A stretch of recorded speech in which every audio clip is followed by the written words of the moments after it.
Konsideroj se kryesisht veprat kriminale, veprat e dhënshme kryen në këtë gjendjen që Hoxha e përmendën në kontekstin shkencor që quhet gjendja e afektit mendor, kur personaliteti projekton një lloj kollapsi dhe ai vërsulet në mbrojtje të vetes pa i rishikuar rrethonat e tjera. Edhe kjo ndodh si rezultat, unë e konsideroj me se punoj se shumë vite në këtë fushë me kriminalistikën, konsideroj se kjo rrjedh si rezultat i papërgatitjes së vetës edhe papërgatitjes së gjitha konstelacioneve tjera psikologjike në përballim të rrethonave që vijnë.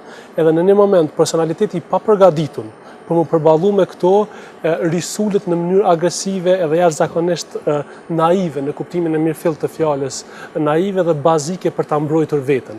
Kur njeriu e pasuron veten me virtyte të larta njerëzore, e pasuron veten me virtyte të larta të kuptimit të botës, të gjithçkaje, të Zotit, të gjithçkaje rreth tij, ai e ngrit veten në nivel më të lartë ku andaj i ngrit kapacitetet për vetfrenim në rastet kur rrezikohet vetja e tij.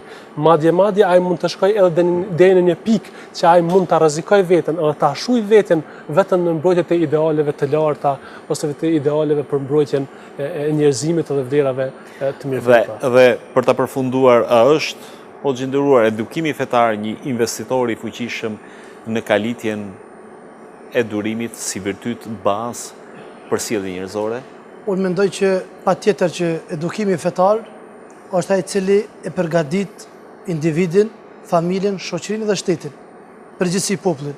Mirë po, pa e lënë anash, do të thonë së bashku, me psikologët, me mjekët, me shkencën, me gjitha këto atribute tjera që janë, mos me nda vetëm fenë. Mos e thojmë vetëm feja është ajo e cila e kujdeset për popullin. Feja me të tjerët me fenë.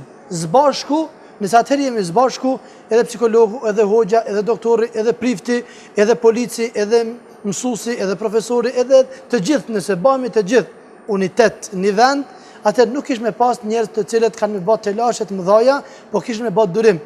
Mirë po, saq po e shefëm na që hoxhallarët pak i kanë qitë pak anash, duke thënë hoxha vetëm xhami. Nuk është hoxha vetëm xhami. Hoxha e kin shtëpi, në xhami, në rrugë, hoxha është. Ai është i popullit dhe populli është i hoxhës dhe nuk mund e ndon.